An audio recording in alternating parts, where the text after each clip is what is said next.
Hey, welcome back to my channel. If you are new here, my name is Sarah Sperber and I am a realtor in the Northern Nevada market. Each and every week, I bring you guys all kinds of content having to do with buying and selling real estate, and of course, living here in Reno and the surrounding areas. On today's video, as I do every single month, I'm going to be giving you a little market update. This is going to include all KPIs for the closeout of August. Our MLS publishes data at the end of each and every month, and we can look at it month over month and also year over year. So I'm going to give you all of those key factors that we need to consider in a data deep dive and analysis, which I will be giving you at the end of this video. So make sure you don't go anywhere and stay till the end because there's going to be a lot to talk about. Just for context, just so you guys know, this report is actually targeting just Reno and Sparks. If you live in an outlying area like Fernley, Fallon, Dayton, Carson City, wherever else, if you have questions about those markets or if you're thinking about buying out there or relocating, just let me know. I can give you data any which way that would be, helpful and beneficial to your home ownership or home sale journey. So just let me know. Without further ado, let's dive in. So median sales price is the first point that we are going to talk about. This just barely increased by 0.8%, landing at $610,000. Year over year, this is actually up 6.1%, but the needle didn't move a whole lot on this one, and right now our market feels a little bit stuck, but I'm not going to get into that yet. Number of closed sales decreased by 13.6% month over month, so from the closeout of July to the closeout of August, and it also decreased by 13% year over year. So last August, the market had 13% more closed sales than it did at the closeout of this August. So number of closed sales landed at 368. I'm not going to lie, on the ground, it felt like a very, very slow month. What is normally a very busy summer season in our market, this year is very strange. It is an exception, and I'm going to get into more on that in a minute. Median days to contract. Now, this was a big one. This was a huge change. This is actually the most significant change of all the data I'm going to give you today. This increased by 36.8% month over month. And get this, it increased by 62.5% year over year. You guys, that's a lot. So median days to contract, if you don't understand this, is the amount of time that it takes from a listing to go live to a listing to accept an offer. At that point, the actual status changes in our MLS to under contract, either under contract show, which is we're under contract, but we're still allowing people to show it because we might be taking backup offers, or under contract no show, which typically means they've identified their buyer as a serious buyer. Maybe they've collected that earnest money deposit, whatever else. Either way, they will be designated with that under contract status. So that's the amount of time we're talking about. And that median timeline landed at 26 days. So in a lot of markets, 26 days to get an offer on your house actually doesn't seem that crazy. In our market, I think we've all gotten so used to it being such a crazy seller's market ever since COVID. I mean, there were a few undulations within that between then and now, but overall, 26 days really isn't that long. It is significantly longer than it was the month before. And like I said, August was a pretty painfully slow month in our market for buyers and sellers alike. But I'm going to get into more of that. Let me just get through these last few pieces for you to get the whole picture. Here's a bit of good news if you are thinking about selling, or if, your house is on the market, is that percent of list price received, so the amount that the house actually, or the property, it doesn't have to be a house, vacant land too, but percent of list price received is like how much you listed it at and then how much you got for it. So that percentage landed at 99%, and that's hardly a change. Honestly, I think that this might be the metric that changes the least in our market. As long as things are priced correctly, more often than not, sellers can pretty much get what they're asking for, but the key is pricing it correctly. Here's some more good news if you're selling. The median price per square foot, although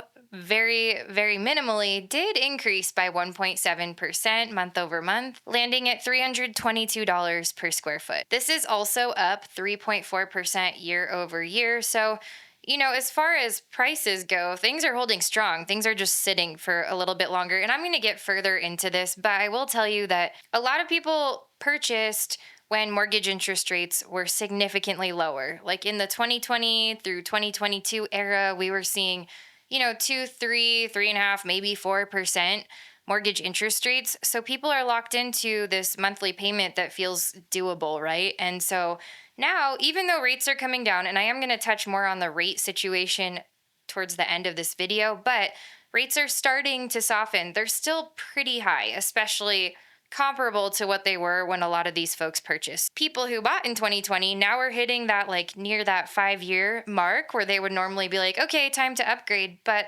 unfortunately, their monthly payment is so much lower with that 2, 3, 4% than it would be now with that 6 to 7%. Even with the equity they've gained, even with that, like, theoretically, if they're upgrading, prices have gone up. So now they're having, to spend more on that. So it's just kind of locking down the market and making it really hard for people to move because nobody's letting go of those starter homes. And then those people who are in the starter homes are having a hard time buying the upgrade. So it's leaving a lot of opportunity for relocating buyers, people who are moving here from other markets. Our median sales price is laughable compared to what they're used to paying where they're coming from. Number of new listings dropped significantly by 7.5% month over month and by close to 5% year over year, landing at 504 listings. So that's not a whole lot of new inventory in a city of this size, but it's something. And I think we are going to see that change, but I'm not going to get into that yet. Stay with me, it's coming, I promise. Active inventory decreased by 2.6% month over month and increased by 11.4% year over year, landing at 960 active listings. And I have one more data point for you guys, so you've been really patient. Let's get through that, and then we're going to jump into what all this means. Month supply of inventory increased by 12.7% month over month and by 28% year over year. I think a lot of people around this time last year, we're probably thinking like, oh my God, this market can't get any worse. And here we are, it got worse. But I think that's going to change. So stay with me. But anyway, month supply of inventory landed at 2.6 months. So basically, as a whole, what we are seeing here is this, like I mentioned, this gridlocked market because of a lot of things. Mortgage interest rates hit a 20-year high this year. They were higher than anyone could have predicted. We all thought they were going to come down sooner. A lot of what the rates are based on has to do with the jobs report. And as a whole, the mortgage interest rates were being based upon data that was not accurate. I'm not going to get into that. I'm just not going to touch it. It's too politically charged. So we're going to leave that there.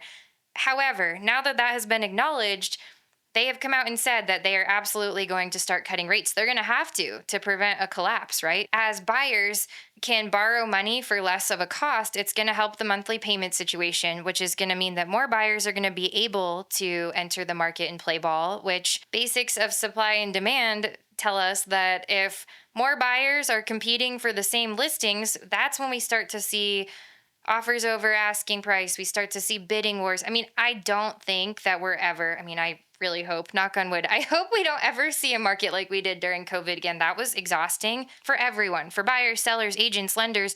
We were getting worked. There were lines out the door at every showing. There were bidding wars left and right. It was really, really challenging for your average buyer to play ball when there were also, at that time, all of these cash buyers from out of state just buying sight unseen and waiving all contingencies. I'm hopeful, and I don't think we're going to be seeing the chaos and frenzy that we saw to that extent, but I do think that with the scarcity and limited inventory that we have, and with rates coming down and buyers having more buying power, that would lead me to believe that more buyers are going to enter the market, which is going to drive prices up. So if you are a buyer, the very best advice that I can give you is that you should not wait, right? Like you shouldn't wait to get your ducks in a row because there's going to be this very sweet moment wherein the word hasn't gotten out yet that rates are down. So if you're ahead of that curve and you can get your pre-approval and get your financing together before word gets out, prices will not be jacked up just yet, and you'll have the benefit of having more buying power. So get ready now so that you can take advantage of that sweet spot moment. If you guys need a great lender, I have some phenomenal lending partners in my network. Let me know. But as always,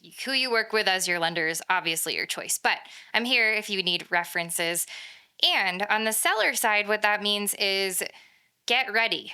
Get ready now. If you have been thinking, I want to put my house on the market, but it seems really stagnant, you've been absolutely correct. However, with everything I just told you, I do predict that in the next few weeks, we're going to see a huge influx of buyers that had been pretty suppressed because of all the conditions that I have already talked about. So, you're going to want to make sure that you declutter, you do all the pre listing repairs, all of that. Make sure that your media kit, so I'm talking photography, video tours, your Matterport tours, your, drone footage, that's something that really sets a listing apart. Make sure that you have all that in order. Make sure your listing agent is somebody who is going to do all that for you. I absolutely do that. So make sure that you have superior media. If your listing's been sitting on the market already and you kind of braved it through this weird storm, so to speak, and you're like, oh, now what? My listing's gone stale. Well, now might be a great time to consider doing even a small price reduction to bump it up in the algorithm on MLS and maybe consider bringing in a stager. We know that staging actually helps a listing to sell faster and for more money. It depends on your listing, but maybe talk to your agent about would staging help the situation? I'm not going to lie, it is costly, but it's more often than not well worth the investment. So, those are some of my tips. If you have any questions about the market or anything specific to your listing or your home ownership journey, you can reach out to me. There's a link to do that in the description box below. It's a free, no obligation time for us to just connect, see if we might be a good fit to work together, at the very least, to get your questions answered and help you devise a plan with your next and best steps. And if you haven't already, smash that like and that subscribe button. I put out new videos every single week about the Northern Nevada lifestyle, the Reno Sparks housing market, and of course, all things to do with buying and selling real estate. Thank you guys so much for watching, and I'll see you next week.